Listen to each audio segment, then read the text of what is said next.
राजस्थान के अलवर जिले के एक छोटे से गांव के जंगल में कुछ मजदूर जमीन की खुदाई कर रहे थे। वहां एक पुरानी हवेली थी जो जंगल के ठीक बीचों बीच बनी थी। फावड़ा चलाते चलाते अचानक एक मजदूर रुक गया। मौसम खराब हो रहा है, बाकी की खुदाई कल करें क्या? नहीं, मालिक सर फिरा है, ना जाने क्या है इस जमीन के अंदर। हम एक मिनट भी रुके तो हमारी खैर नहीं। कब से तो खोद रहे हैं, यहाँ कुछ मिलता ही नहीं है। ऐसे तो धरती का सारा मलबा बाहर आ जाएगा। आखिर क्या तलाश रहा है वो? मजदूर कई सवाल लिए मिट्टी हटाते गए और आखिरकार कड़ी मशक्कत के बाद उनकी मेहनत रंग लाई। अरे मेरा फावड़ा किसी चीज से टकराया, नीचे कुछ है। खोदो खोदो। मिट्टी हटाई गई और अंदर से निकला एक पुराना लोहे का बक्सा। बक्सा पूरा जंग लगा हुआ था और उसके ऊपर अजीब से निशान बने थे। ये कैसा डरावना सा बक्सा है, दिखने में ही मनहूस लगता है। इसके लिए हम इतनी मेहनत कर रहे थे। छी, हटो, मुझे देखने दो। अर्जुन ने बक्से की तरफ देखा। वो बक्सा सच में बहुत डरावना था। आसमान में काले बादल और गहरे होने लगे। देखते ही देखते तेज बारिश होने लगी। लगता है आज तूफान आएगा, जल्दी निकलो यहाँ से। बाकी सब मजदूर घबराकर भाग गए थे, लेकिन अर्जुन वहीं रुककर पागलों की तरह जोर जोर से हंस रहा था। आखिर मेरी मेहनत रंग लाई। पुरानी हवेली वीरान पड़ी थी। दीवारों पर दरारें, छत से लटकते जाले और हर तरफ जमी हुई धूल, यह सब उसे और भी डरावना बना रहे थे।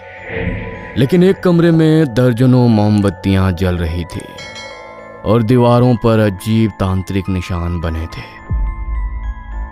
वहां कई जानवरों की खोपड़ियां टंगी हुई थीं और कमरे के बीचों बीच काले कपड़े से ढकी एक बड़ी मेज रखी थी। अर्जुन ने धीरे से बक्सा उस मेज पर रखा और तभी बाहर बिजली कड़की, जिसके साथ हवेली का मेन दरवाजा अपने आप जोर की आवाज के साथ बंद हो गया।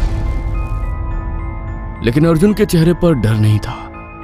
उसकी आंखों में अजीब सा पागलपन दिख रहा था।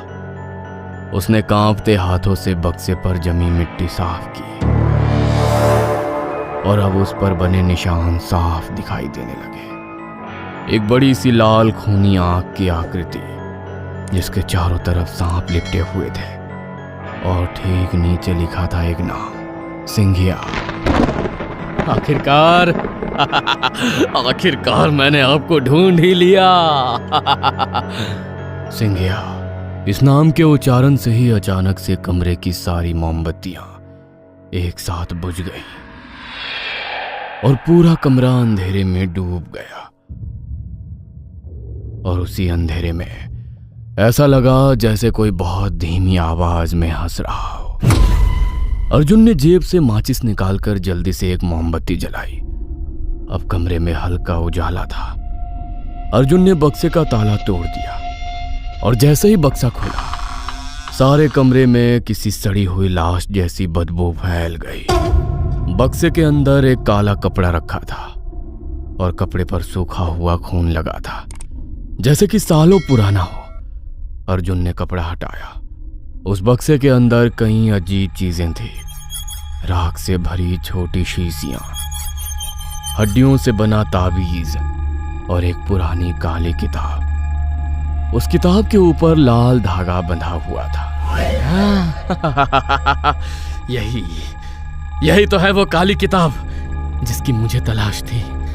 मैं जानता था आपकी लिखी ये प्रतिलिपि एक दिन मेरे हाथ जरूर आएगी। अब तंत्र के वो सारे राज मेरे होंगे जिन पर सिर्फ और सिर्फ मेरा अधिकार है। महान तांत्रिक सिंघिया, मेरे पूर्वज, अब कोई आपको वापस आने से नहीं रोक सकता। उसने किताब खोली और तेजी से पन्ने पलटने लगा। उस किताब में अजीब से चित्र बने थे। कहीं इंसानों की बलि दी जा रही थी, तो कहीं काले साए लोगों को घसीट रहे थे, और एक चित्र में भानगढ़ का किला आग में जलता दिखाई दे रहा था। फिर अचानक अर्जुन एक पन्ने पर आकर रुक गया और बड़े ध्यान से कुछ पढ़ने लगा। अचानक दीवार पर एक लंबी काली परछाई नजर आने लगी थी। अर्जुन डरने के बजाय घुटनों पर बैठ गया। मैं आपको वापस लेके आऊंगा पूर्वज, चाहे कुछ भी करना पड़े। उसने जल्दी जल्दी किताब के आखिरी पन्ने पलटे और फिर उसे वो मिल गया जिसकी उसे तलाश थी। आत्मा जागरण विधि।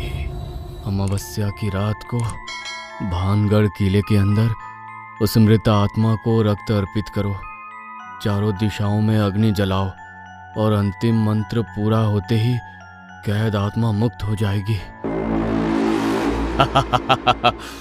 अर्जुन पागलों की तरह हंसने लगा। बस 5 दिन, सिर्फ 5 दिन बाद अमावस्या है और फिर हम दोनों मिलकर अपनी काली शक्तियों से राज करेंगे। उसने किताब को सीने से लगाया और शहर में अपने घर चला गया। अब उसे बस अमावस्या का इंतजार था। अमावस्या से 3 दिन पहले उसके दरवाजे पर दस्तक हुई और जब वो बाहर गया तो उसने देखा कि दरवाजे पर रोहित खड़ा था। वही इकलौता ऐसा इंसान जिसे अर्जुन के इस पागलपन के बारे में सब पता था। रोहित धीरे धीरे कमरे के अंदर आया। उसकी नजर जैसे ही उस किताब और तांत्रिक सामान पर पड़ी, उसका चेहरा उतर गया। तो फिर शुरू हो गया अर्जुन। मैंने मना किया था ना भानगढ़ मत जाना। तेरा दिमाग खराब हो गया है क्या? ये भानगढ़, तंत्र विद्या, सिंघिया की कैद आत्मा, ये सब खेल नहीं है। अर्जुन ने किताब वापस छीन ली।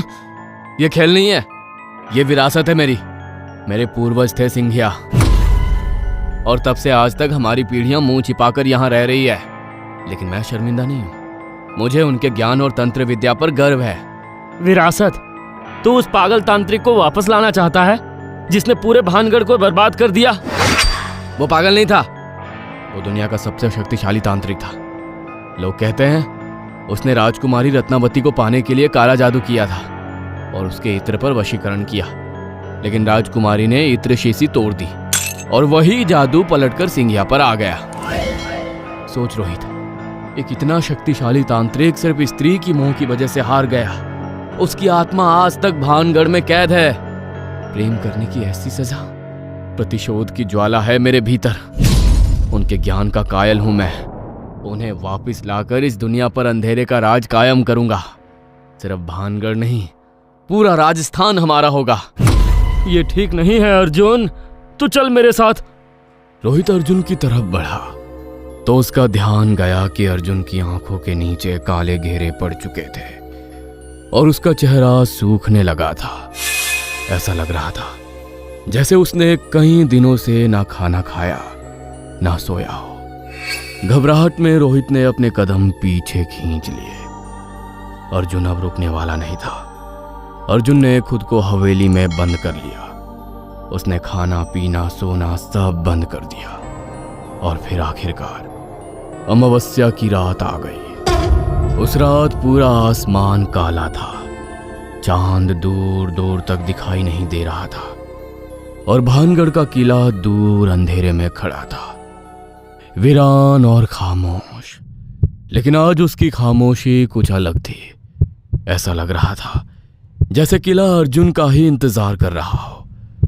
अर्जुन हाथ में वही काली किताब लेकर किले के अंदर घुसा और किले के टूटे दरवाजे अपने आप चर्र की आवाज के साथ खुलने लगे। हवा अचानक बर्फ जैसी ठंडी हो गई और एक रूह कंपा देने वाली हलचल किले के भीतर महसूस होने लगी। अर्जुन ने चारों तरफ देखा। ऊपर टूटी दीवारों पर कहीं काली परछाइयां खड़ी थी जो अर्जुन को घेर कर खड़ी थी।